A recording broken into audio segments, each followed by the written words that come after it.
story, a little string of true coincidences that have happened to me. My love affair started with him at 5 years old. I was in Detroit, I was watching television.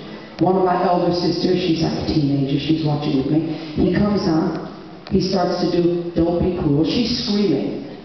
I'm looking at the screen and he goes, and it happened.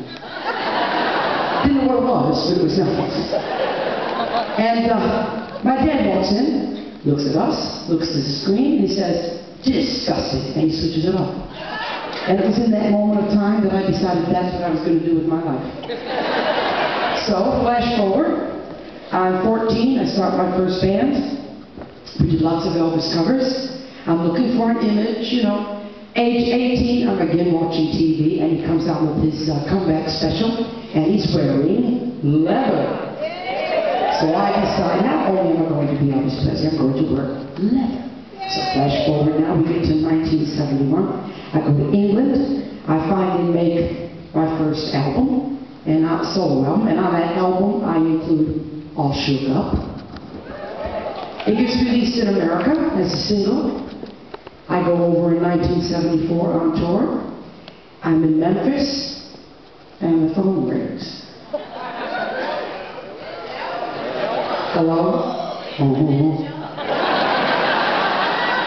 I thought I would die. He said, this is Elvis Presley.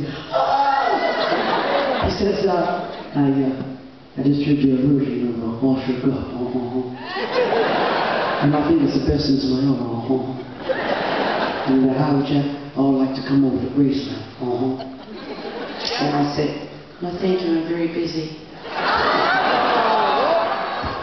Everybody always asks me why I did that. I wasn't ready to meet him. I just wasn't ready. So, now we're going to 1977.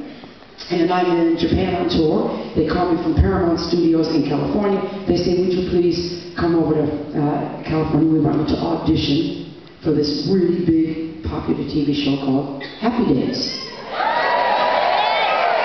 So, okay, over I fly. I go for the reading. I put on my leathers, of course. The director comes up and he says, how clever of you to dress in the part. So what are you talking about? He said, it's called leather Tuscadero. Like, I knew that, right? So, they said to me, they've been outside, I met the Fonz, everything went fine. They said, go back to your hotel room and we have to discuss it and we'll give you a call. So I'm waiting by the phone, sitting on top of the phone actually, waiting for it to ring. In the background, the TV's on. Phone rings, I pick it up, and they say to me, we'd like you to be on the show for 15 episodes for 3 years. Fantastic.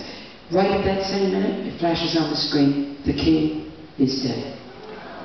It's true. I just kind of went.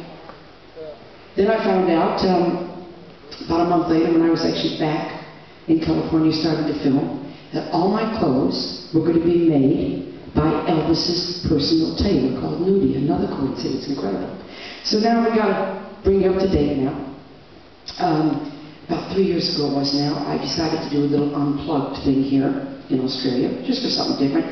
And I didn't have a song to sing about Elvis. I wanted to sing something about him, so I decided to write a song, which I did. And it kind of became the hit of the tour. Everybody loved it, so I got back to America, and I called up friends of mine, the Jordanaires, his original backing vocal group, James Burton, his guitar player, and I said, how would you like to record this tribute to Elvis with me?